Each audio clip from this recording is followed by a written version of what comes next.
ल आज 27 नम्बर वडाको गठनको कार्यक्रम चल्दैछ र यहाँ हाम्रो 17 नम्बर वडाका साथीभाइहरू चाहिँ आएको छ र अब हाम्रो हर्क सम्पाङज्यूको श्रम संस्कृति पार्टीमा आबद्ध भई देशलाई बनाउनको लागि चाहिँ तम तयार भइरहेको अवस्थामा छ। यहाँ हाम्रो चाहिँ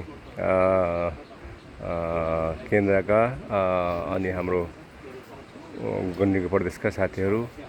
जिल्लाको साथै नगरपालिकाको अध्यक्षज्यूले चाहिँ यहाँ अलिकति प्रशिक्षणको कार्यक्रम चल्दैछ र अब चाहिँ हामीले देश बनाउने भनेको नै यो श्रम संस्कृति पार्टीमा आबद्ध भई हामीले अगाडि बढ्ने हो र हामीले देखिरहेको कुराहरू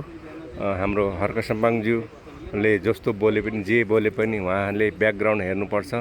र उहाँ चाहिँ यो माटोसित जोडेर अगाडि बढ्नुपर्छ भन्ने कुरा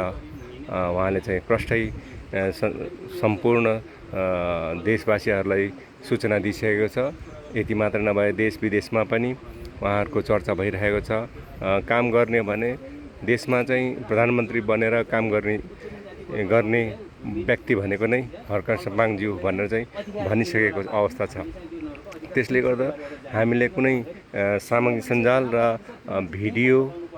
भनौँ या मिडियाबाट चाहिँ कुनै त्यस्तो खालको उल्टोपुल्टो कुराहरू चाहिँ जो बिकेको मिडियाहरू छ, बिकेको युट्युबरहरू छ, उहाँहरूले चाहिँ उल्टापुल्टा कुराहरू भने तापनि तपाईँहरू सचेत भएर तपाईँले अरूले भनेको भन्दा पनि ग्राउन्डमा के काम हुँदैछ गर्दैछ भन्ने कुरा चाहिँ बुझ्नुपर्छ भन्ने कुरा चाहिँ म सम्पूर्ण नेपाली नागरिकहरूलाई म अनुरोध गर्दछु